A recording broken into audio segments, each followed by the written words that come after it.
अस्सलाम वालेकुम क्लास। आज हम लोग हेल्थ असेसमेंट का बहुत ही इम्पोर्टेंट चैप्टर डिस्कस करेंगे आपके साथ। असेसमेंट ऑफ हेड, नेक और स्किन।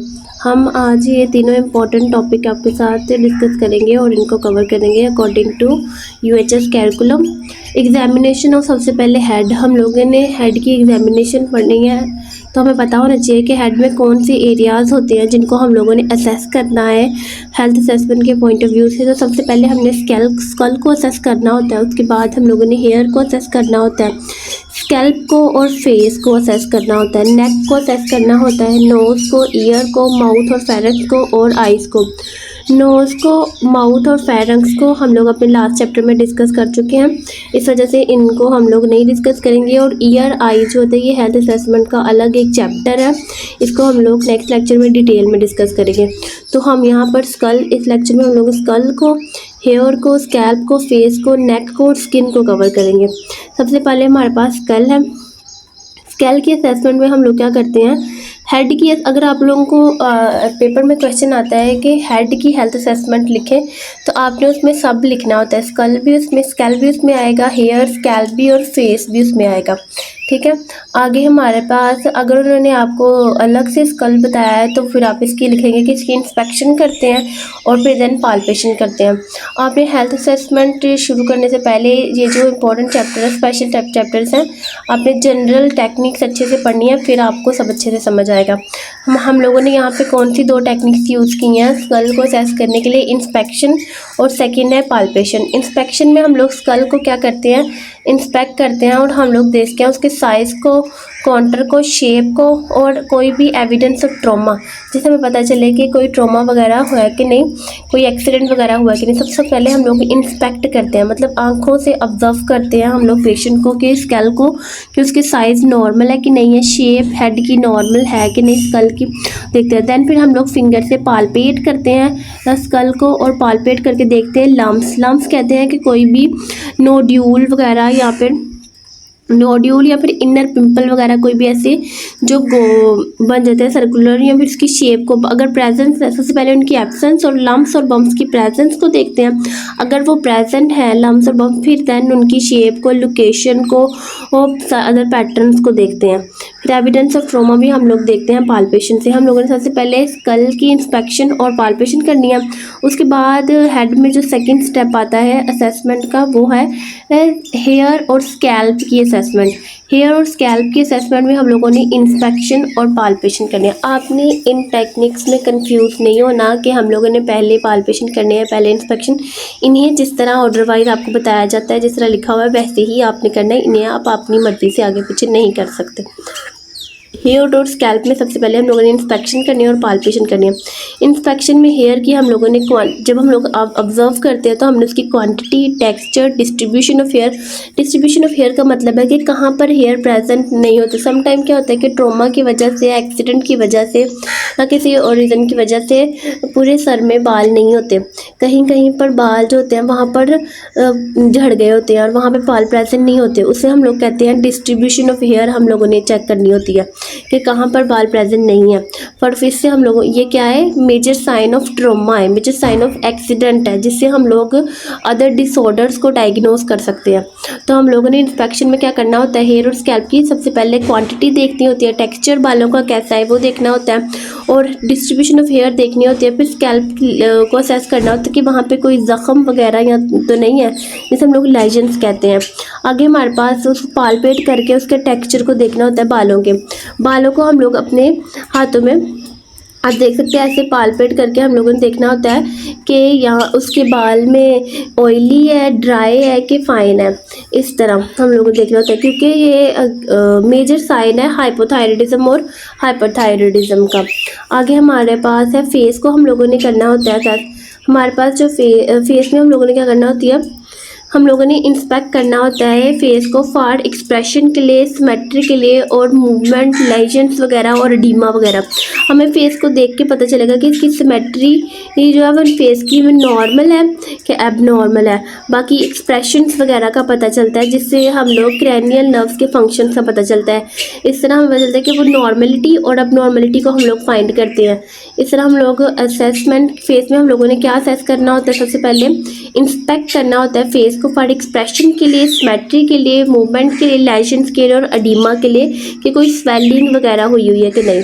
आगे देन हम लोगों ने नेक की पढ़नी है। नेक में अपने सबसे पहले हेल्थ असेसमेंट पढ़ने से पहले आप लोगों ने देखना होता है कि हम लोगों ने कौन सी टेक्निक्स यूज़ करनी है। तो नेक में हम लोग कौन सी टेक्निक यूज़ करते हैं असेसमेंट की, सबसे पहले इंस्पेक्शन करते हैं, देन पाल्पेशन करते हैं। और अगर हमारे सबसे पहले हम लोगों ने जब नेक को असेस इंस्पेक्शन करनी होती है ना, जब हम लोगों ने नेक की, तो हम लोगों ने नेक को इंस्पेक्ट करना होता है सिमेट्री के लिए कि नेक की शेप कैसी है, नॉर्मल है कि एबनॉर्मल है, मासिस वही नोड्यूल्स, लम्प्स वगैरह कोई प्रेजेंट है कि नहीं नेक में, जो कि बिनाइन और मेलिग्नेंट की कंडीशन में प्रेजेंट होते हैं। आगे हम लोगों को देखना होता है कि जो नेक में ग्लैंड्स हैं, लिम्फ नोड्स हैं, वो इन लार्ज है कि नॉर्मल कंडीशन में है। जैसे कि यहाँ पे आपको नज़र आ रहा है नेक में ग्लैंड्स हैं, वो थायराइड ग्लैंड्स को हम लोगों ने देखना होता है कि वो स्वेलिंग हुई है उनकी कि नहीं हुई, कि वो नॉर्मल कंडीशन में है। जब हम लोगों ने नेक की इंस्पेक्शन करनी होती है तो हम लोगों ने यही देखना होता है कि नेक की शेप सबसे पहले कि नॉर्मल है कि नहीं, सिमेट्री, कोई मासिस वगैरह प्रेजेंट है कि नहीं, ग्लैंड्स नॉर्मल हैं या फिर इनलार्ज्ड हैं, जो कि अक्सर इन्फेक्शन की वजह से होते हैं, और लिम्फ नोड जो हैं वो स्वेल हैं कि नहीं या फिर नॉर्मल कंडीशन में। हम लोगों ने इंस्पेक्शन करके सबसे पहले पता करना होता है। देन उसके बाद हम लोग जब हम लोग नेक को इंस्पेक्ट करते हैं तो हम लोग उसकी सिमेट्री शेप देखते हैं, लिम्फ नोड्स को देखते हैं, और बाद में हम लोग इन्हीं लिम्फ नोड्स को और ग्लैंड्स को क्या करते हैं, पालपेट करके चेक करते हैं। पहले हम लोगों ने असेसमेंट की नेक की इंस्पेक्शन से, देन सेकंड स्टेप में हम लोग इंस्पेक्शन कर रहे हैं पालपेशन से। पालपेट आप देख सकते हैं इस पिक्चर में कि हम लोग किन एरियाज़ को पालपेट करते हैं। देखिए इसमें नीटली दिखाई दे रहा है कि आपने कहाँ पर पालपेट करना है, लोकेशंस को क्या किया गया है, पॉइंट आउट किया गया। देखिए सबसे पहले हम लोगों ने क्या करना होता है, पालपेट करना होता है ट्रैकिया को अपनी थंब के साथ, और एक साइड से थंब के साथ और इंडेक्स और मिडल फिंगर के साथ on the other side of the trachea.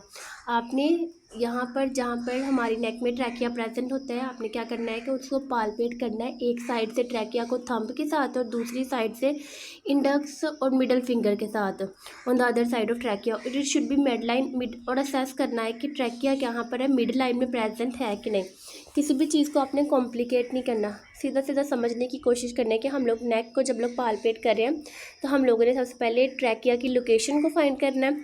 Trachea की लोकेशन को फाइंड करने के बाद हम लोगों ने एक साइड से अपने थंब अंगूठे को यूज़ करना है और ट्रैकिया की एक साइड पे प्लेस करना है, और दूसरी साइड पे हम लोगों ने अपनी इंडेक्स मिडल फिंगर को रखना है और पालपेट करके देखना है कि ट्रैकिया मिड लाइन में प्रेजेंट है कि नहीं, और पालपेट करना है। फिर हम लोगों ने लिम्फ नोड्स को पालपेट करेंगे तो हमें पता चलेगा कि ये अपनी नॉर्मल साइज़ में है, शेप में है, मोबिलिटी में हो, या फिर वहाँ पे कोई एबनॉर्मली टेंडरनेस प्रेजेंट है कि नहीं है, जो कि अक्सर एलर्जी और इन्फेक्शन की केसेस में लिम्फ नोड्स होते हैं वो इनलार्ज हो जाते हैं, स्वेलिंग वगैरह प्रेजेंट होती है। तो यही इसकी नॉर्मल फाइंडिंग है कि ट्रैकिया मिड लाइन में होगा, ना तो लिम्फ नोड स्वेल हुए होंगे, ना कोई वहाँ पे हमारी सिमेट्रिक जो होगी नेक की वो नॉर्मल होगी, ना ही कोई लम्प्स वगैरह प्रेजेंट होंगे, ना ही मासिस प्रेजेंट होंगे। और इसको ही ऑपोजिट कर दो कि ट्रैकिया मिड लाइन से प्रेजेंट हो सकता है कि ना हो, साइज़ वगैरह का इशू हो सकता है, लिम्फ नोड स्वेल हो सकते हैं, टेंडरनेस प्रेजेंट हो सकती है, शेप इरेगुलर हो सकती है लिम्फ नोड्स की। ये क्या है, हमने नेक की असेसमेंट में पढ़ा। सबसे पहले हम लोगों ने नेक की इंस्पेक्शन की, फिर उसके बाद हम लोगों ने नेक की पाल्पेशन की। ज़्यादा लंबा नहीं लिखा हुआ, साइड में मैंने थोड़ा लिखा है ताकि आपको सही से समझ आए और आप कॉन्सेप्ट पिक करके सेल्फ राइट भी कर सको। आगे हमारे पास है नेक की हम लोग आगे हमारे पास हमने ट्रैकिया को पालपेट करने के बाद दूसरा हम लोगों ने थायराइड ग्लैंड को पालपेट करके देखना है। आपने कंफ्यूज नहीं होना। सबसे पहले हमने नेक की इंस्पेक्शन की, जिससे हम लोगों ने आंखों से जो चीज़ें देख सकते हैं कि सिमेट्रिक उसकी लोकेशन शेप वगैरह सही है कि नहीं, मासिस वगैरह प्रेजेंट है कि नहीं, इनलार्जमेंट लिम्फ नोड्स की और ग्लैंड्स की है कि नहीं, आंखों से देख के पता किया, इंस्पेक्शन की। उसके बाद हम लोगों ने पालपेट किया, जिसमें हम लोगों ने ट्रैकिया को पालपेट किया। उसके बाद अब हम लोग सेकेंड थायरॉइड ग्लैंड को पालपेट करेंगे।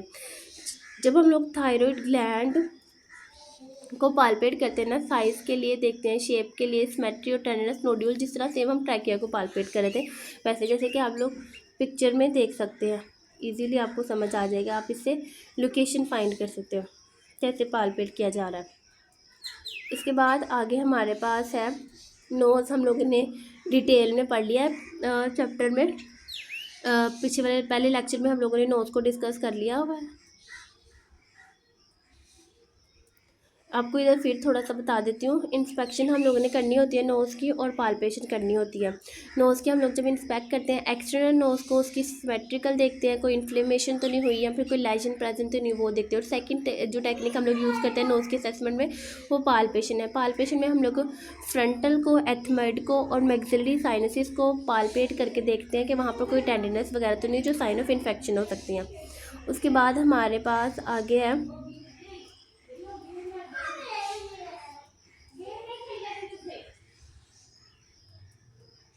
हम लोग डिस्कस करेंगे स्किन असेसमेंट को। स्किन असेसमेंट में हम लोग क्या करते हैं कि सबसे पहले स्किन को वैल्यूएट करते हैं इंस्पेक्शन के ज़रिए और पालपेशन के ज़रिए। अब देखिए कौन सी टेक्निक्स यूज़ हो रही हैं स्किन असेसमेंट में, इंस्पेक्शन और सेकंड हो रही है पालपेशन। एक्यूरेट असेसमेंट होती है ना, डर्माटोलॉजिक प्रेजेंटेशन रिक्वायर करते हैं कंप्लीट पेशेंट की हिस्ट्री। सबसे पहले हम लोगों ने क्या करना होता है, पेशेंट की हेल्थ हिस्ट्री लेनी है, देन हम लोगों ने उसकी स्किन असेसमेंट करनी है। उसका पास्ट करंट मेडिकल हिस्ट्री लेनी है, पास्ट करंट मेडिकेशन अगर वो कोई ले रहा है तो फैमिली हिस्ट्री लेनी है, ऑक्यूपेशनल हॉबीज़ वगैरह। ऑक्यूपेशनल मतलब कि उसका प्रोफेशन क्या है, वो ऐसी किसी जगह पर काम करता है कि नहीं करता जहाँ पर रेडिएशन वगैरह हो या फिर कोई ऐसा केमिकल वगैरह जो उसके स्किन को अफेक्ट करता है। ये इंपॉर्टेंट थिंग्स होती हैं जो कि हमें असेसमेंट में हेल्प कर रही होती हैं। ठीक है, आगे स्किन के सामने for assessment of suspected drug related dermatological reaction it is important to no.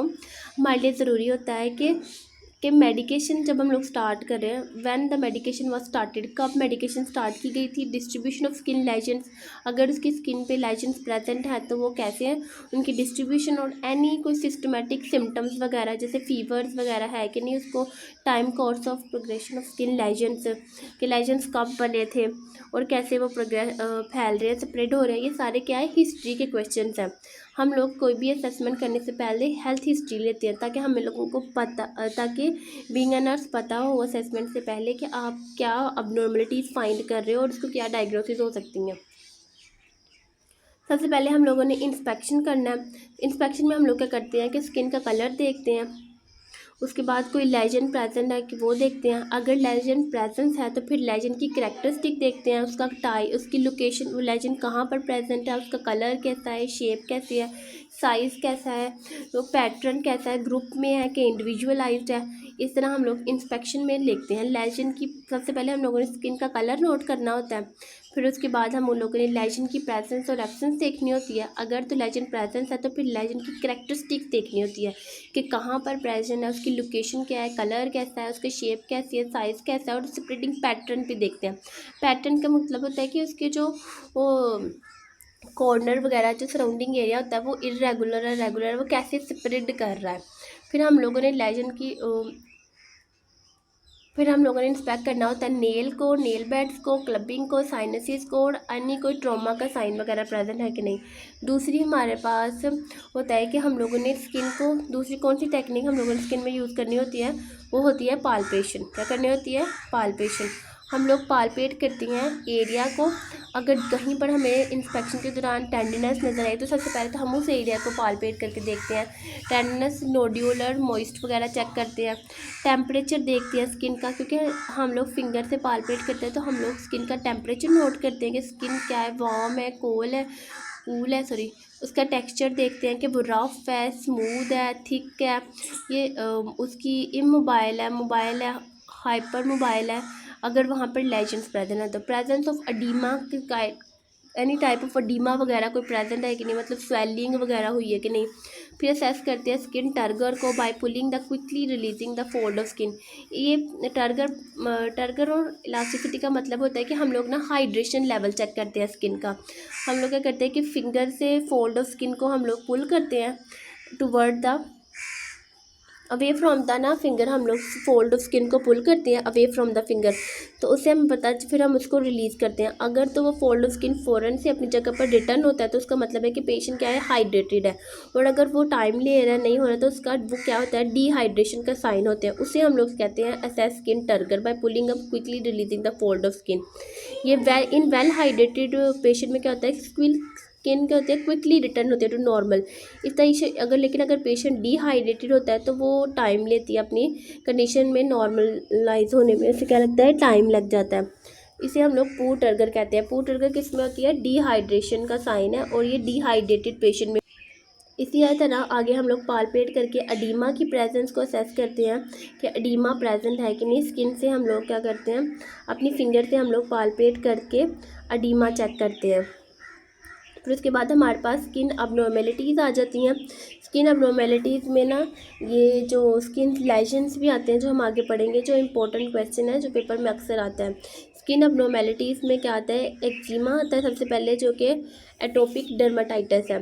Chronic inflammatory disorder है डर्मिस और एपिडर्मिस का, जो कि स्किन लेयर्स हैं। और ये कब होता है, इन्फेंसी के ऑफन अपेयर ड्यूरिंग इन्फेंसी और अर्ली चाइल्डहुड में होते हैं एक्जिमा। ये एबनॉर्मेलिटीज़ हैं, इनका आपको अच्छे से पता होना चाहिए। डेफिनेशन वगैरह आपकी इनको अच्छे से समझ होनी चाहिए। आपने इनके कॉन्सेप्ट को सही से पिक करना है, क्योंकि ये एमसीक्यूज में भी आते हैं, हेल्थ असेसमेंट के सिनेरियो की बेस टाइप में, फॉर्म में, और एससीक्यू में भी अक्सर ये स्किन एबनॉर्मेलिटीज़ बहुत इंपॉर्टेंट है। स्किन लेजन्स बहुत इंपॉर्टेंट है। हम लोगों ने एक्जिमा सबसे पहले एबनॉर्मेलिटी पढ़ी, जो कि इन्फ्लेमेटरी डिसऑर्डर है, जो कि इन्फेंसी में होता है, चाइल्डहुड में होता है। पेशेंट ये पर्सनल और फैमिली हिस्ट्री की वजह से भी हो सकता है। अगर किसी की फैमिली में एलर्जिक रिनाइटिस है, एस्थमा है फीवर वगैरह है, फीवर्स वगैरह, तो उनमें ये होता है। ये साइन एंड सिम्टम में जो ना एरिथमिया वगैरह शामिल है। आगे हमारे पास जो दूसरी स्किन एबनॉर्मेलिटीज़ हैं वो पिटिचिया है। पिटिचिया होता है कि स्मॉल 2 mm से 2 mm से बड़ा हो सकता है हेमरेज, ये पिन पॉइंट हेमरेज होता है। आगे हमारे पास इकाइमोसिस है। इकाइमोसिस क्या होता है कि 1 सेंटीमीटर से लार्ज हेमरेज होता है, कॉमनली नो है, इसे हम लोग ब्रूज भी कहते हैं। और पर्परा क्या होता है, विस्पर्ड ब्लोची हेमरेज होता है।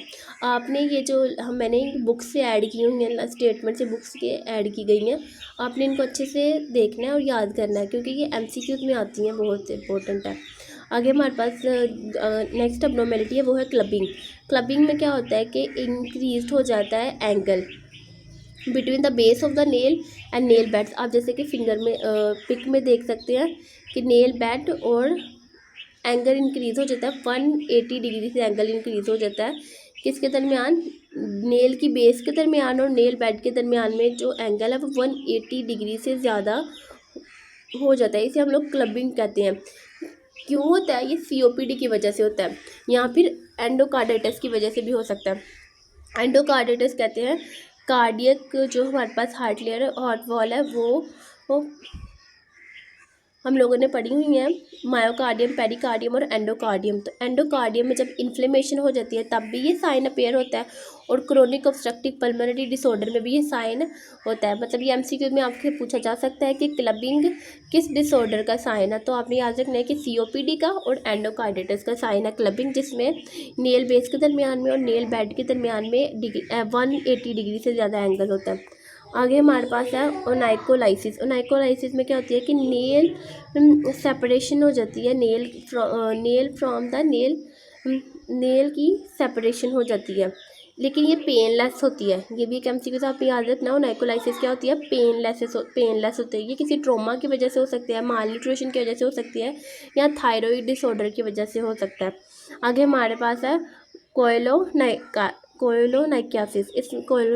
इसमें क्या होता है कि नेल जो होता है ना वो स्पोनिंग शेप हो जाता है। आप देख सकते हैं पिक्चर में, बिल्कुल स्पून शेप नेल हो जाता है, स्पोनिंग शेप। ये क्यों होता है, ये आयरन डेफिशिएंसी एनीमिया की वजह से होता है। आपने ये याद रखना है कि कौन सी स्किन अबनॉर्मेलिटी और कौन सी नेल की अबनॉर्मेलिटी कौन सी डिसऑर्डर में आ रही है, क्योंकि ये एमसीक्यूज़ के पॉइंट ऑफ व्यू से बहुत इंपॉर्टेंट है। तो ये किस में होती है? Spoon shape nail, iron deficiency anaemia में नेल की शेप स्पून शेप हो जाती है। आगे हमारे पास स्ट्राइप, इसमें क्या होता है कि silver to pink stretch marks बन जाते हैं। ये किस में होती है? ये प्रेग्नेंट वुमेन्स में होती है। ठीक है, ये किस में है? प्रेग्नेंट वुमेन्स में होते हैं silver to pink stretch marks, देख सकते हैं आप पिक्चर में।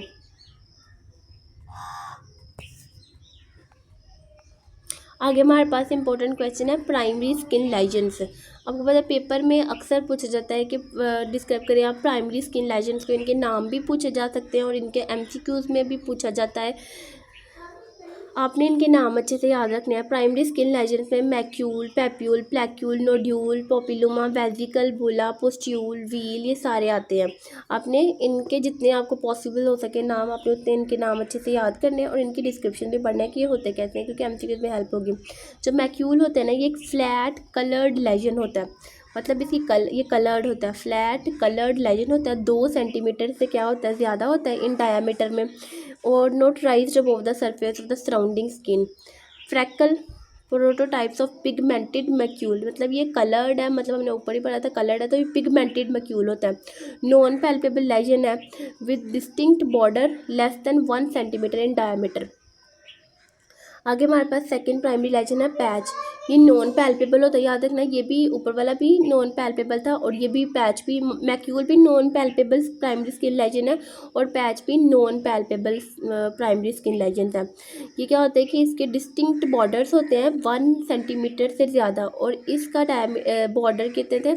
लेस देन 1 सेंटीमीटर डायमीटर में मैक्यूल के। लेकिन पैच के जो उसके बॉर्डर होते हैं वो 1 सेंटीमीटर से क्या होते हैं? ज़्यादा होते हैं। Non palpable changes in skin colour with distinct border, आप इनको पिक्चर में देख सकते हैं।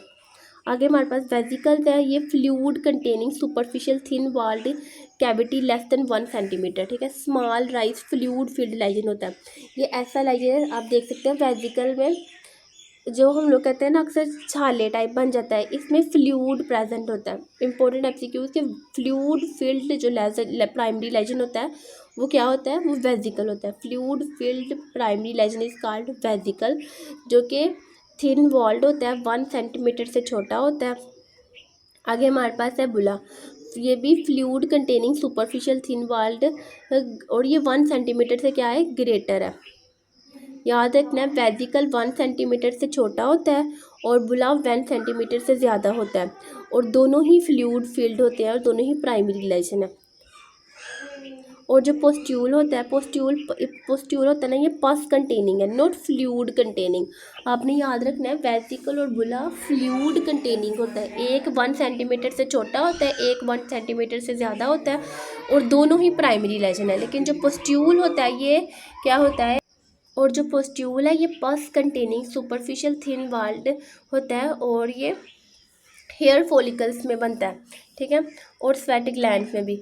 पस जो होती है वो ल्यूकोसाइट से बनी होती है और थिन फ्लूइड से बनी होती है, जिसे हम लिक्योर प्यूरिस भी कहते हैं। आगे हमारे पास पैप्यूल है। पैप्यूल सॉलिड लेजन होता है। ये 1 सेंटीमीटर से छोटा होता है डायमीटर में, और ये सॉलिड लेजन होता है, मतलब इसमें पस हो सकती है लेकिन फिर भी ये बाहर से सॉलिड सख्त होता है। ठीक है, इसका बॉर्डर्स और टॉप्स में भी इन वेरियस फॉर्म, इसके जो बॉर्डर्स होते हैं उनकी बहुत सी अलग अलग फॉर्म्स के हो सकते हैं। रेगुलर हो सकते हैं, इरेगुलर हो सकते हैं, सर्कुलर हो सकते हैं, राउंड वगैरह, इनकी अलग अलग शेप हो सकती है। ठीक है, आप इनको अच्छे से देख सकते हैं, बाहर से सॉलिड होते हैं। आपने इनकी हर एक में करेक्टरिस्टिक है कि कौन सा फ्लूइड फील्ड है, कौन सा 1 सेंटीमीटर से छोटा है, कौन सा 1 सेंटीमीटर से ज़्यादा है। ये मैं आपको इसलिए बता रही हूँ क्योंकि एमसीक्यूज में ऐसे दे के पूछा जाता है कि कौन से लेजन की बात हो रही है। आगे हमारे पास है नोड्यूल। नोड्यूल क्या होता है? 0.5 से 5.0 सेंटीमीटर का होता है। फॉर्म लेजन होता है, सरफेस सराउंडिंग द स्किन में बनता है। ये raised area in the skin where ये एपिडर्मिस पे बनता है। ठीक है, और फील नॉर्मल, दिखने में तो ये नॉर्मल लगता है, but there is the proliferation of cells in deeper tissue is called nodule, इसे नोड्यूल कहते हैं। Differ from papule only in size, देखिए मतलब कि नोड्यूल में और पैप्यूल में सिर्फ इतना डिफरेंस है कि साइज़ का डिफरेंस है, इसी वजह से मैं आपको साइज़ बता रही थी सही से। हमने देखे पैप्यूल, उन्होंने सही कहा कि पैप्यूल में और नोड्यूल में सिर्फ साइज़ का डिफरेंस है। पैप्यूल कितना है, 1 सेंटीमीटर से छोटा होता है डायमीटर में और 0.5 सेंटीमीटर से ज़्यादा होता है, और नोड्यूल 0.5 से 5.0 सेंटीमीटर लार्ज होता है। ठीक है, तो उन्होंने लिखा है कि differ from papule only in size. आगे हमारे पास ट्यूमर है सॉलिडाइज ग्रोथ, जो कि 5 सेंटीमीटर से ज़्यादा हो जाए। देखें जब 0 सेंटीमीटर की, 0.5 सेंटीमीटर की, 1 सेंटीमीटर की इस तरह की बात हो रही थी तो वो लेजेंड्स में बात आ रही थी, लेकिन जब वो 5 सेंटीमीटर से बड़ा हो गया तो सॉलिड हो गया, तो वो क्या हो गया, वो ट्यूमर बन गया। ठीक है, आपने याद रखना है ट्यूमर की ये डेफिनेशन MCQ पूछा जा सकता है कि ट्यूमर कब, लेजेंड को ट्यूमर कब कहते हैं, जब वो 5 सेंटीमीटर से ज़्यादा हो। आगे हमारे पास है प्लेक्यू। प्लेक्यू क्या होता है, पैल्पेबल होता है, सॉलिड लेजेंड होता है, 1 सेंटीमीटर से ज़्यादा होता है डायमीटर में। देखिए a large greater than 1 centimetre flat topped राइज्ड legend, edges में इधर भी डिस्टिंक्ट येलो होता है, ब्राउन भी हो सकता है और रेड भी हो सकता है, रेड स्केलिंग प्लेक्यूज भी हो सकते हैं। आप इसकी पिक्चर अच्छे से देख सकते हैं। यहीं पर हम लोग एंड करते हैं हेल्थ असेसमेंट के इस चैप्टर को। नेक्स्ट हम लोग, अब ज़रूर बताइएगा कि आपको कौन से चैप्टर की ज़रूरत है।